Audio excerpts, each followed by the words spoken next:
আমি তখন ইন্টারমিডিয়েটে, আমার বন্ধু আমার সাথে পড়তো, তাপসকে মাইরে ফেললো। তখন কোনো দল ছিল না, কোনো রাজনীতি ছিল না, কোনো ছাত্র সংগঠন ছিল না। মার্শাল্ল তখন যখন তাপস মারা যায়। সেই স্কুল কলেজের মাইরপিট যখন সংগঠিত দলের প্রত্যক্ষ পরিকল্পনায় আর আশকারায় আরো বিস্তৃত হয়, তখন একটা ভয়ানক রূপ লাভ করে।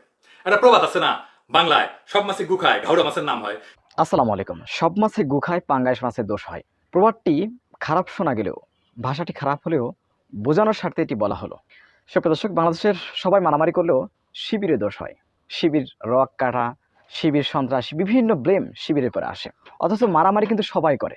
ছাত্রলীগ করে, ছাত্র দল করে, ছাত্র ইউনিয়ন, মানে যারা আছে ছাত্র সংগঠন সবাই কিন্তু মারামারি করে, কিন্তু দোষ হয় শিবিরের। এই প্রবাদটি দিয়ে পিনাকি ভট্টাচার্য, বর্তমান বাংলাদেশের সবথেকে জনপ্রিয় ইউটিউবার এবং রাজনৈতিক বিশ্লেষক, তিনি এটি বুঝিয়ে দিয়েছেন যে সবাই মারামারি করলেও শিবিরের দোষ হয়।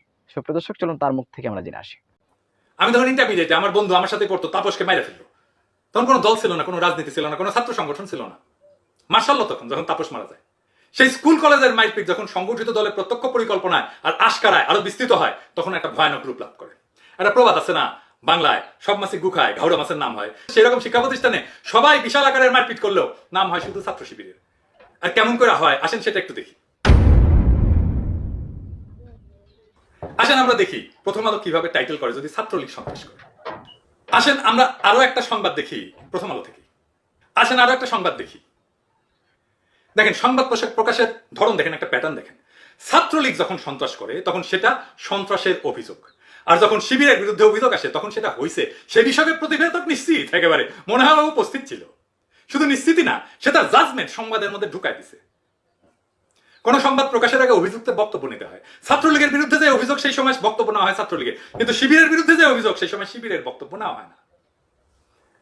বাংলাদেশের প্রধান দৈনিকগুলা এইরকম বায়াসড সংবাদ ছাপে। আসেন আমরা একটু ইতিহাস দেখি।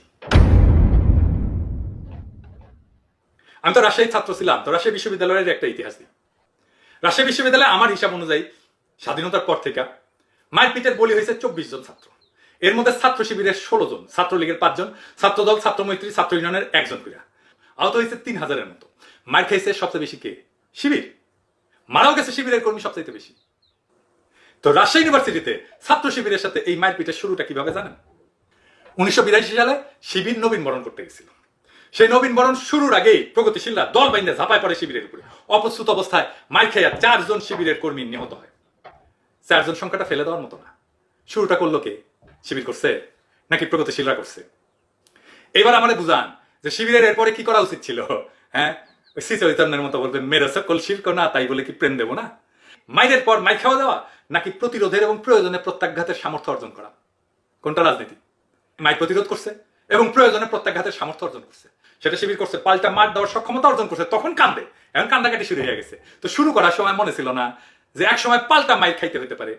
যে কোনো অ্যাকশন আপনি নেন না কেন, আপনাকে মনে রাখতে হবে আপনি ঠিক একই অ্যাকশনের শিকার হইতে পারেন। আপনি কাউকে মাইর দিলে মনে রাখতে হবে আপনি নিজেও মাইর খাইতে পারেন।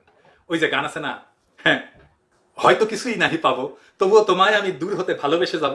সেই রকম প্রগতিশীলদের আকাঙ্ক্ষা, হয়তো পিটুনি নাহি খাবো, তবুও তোমায় আমি 2 হাতে পিটাইয়েই যাব। আমরা যখন মেডিকেল কলেজে পড়ি তখন জামিল ভাই মারা যায়, শিবিরের হাতেই মারা যায়। মারা যাওয়ার পরে রাজশাহী বিশ্ববিদ্যালয়ের প্রত্যেক রাত্রে নিয়ম করে শিবিরের রুমগুলোতে হামলা চালাতো। একদিন আমার সামনে গণকপাড়ায় ছাত্র ইউনিয়ন অফিসে আলাপ করতেছে। ছাত্র ইউনিয়নের ছেলেরা বিকালে চা খাইতে খেতে, মানে নাস্তা করতে করতে আলাপ করতেছে যে আজকে কোন রুম ভাঙা হবে শিবিরে। খুব ক্যাজুয়ালি, যেন মজার একটা কাজ করতে যাবে রাত্রিবেলা।